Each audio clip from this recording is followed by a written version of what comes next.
show me which part you've, like, what part of your yard here you've done, actually. So this is the front garden, and this bed used to be just covered with granite. And the problem with the granite is that everything grows in it. Yeah. It looks lovely when it's first laid, Yep. but everything grows in it.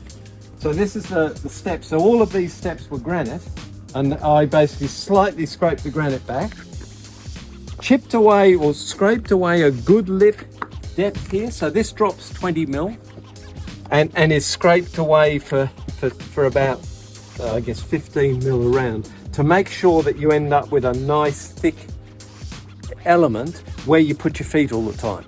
I made sure that this section here is ever so slightly thicker than the other section, so that when you're stepping off this, which is where we come out from the front and step down here all the time, that this has a harder, a thicker layer on it, so that you don't get any movement and any cracking. Then I also did the sides of the driveway, which were the same granite all the way down.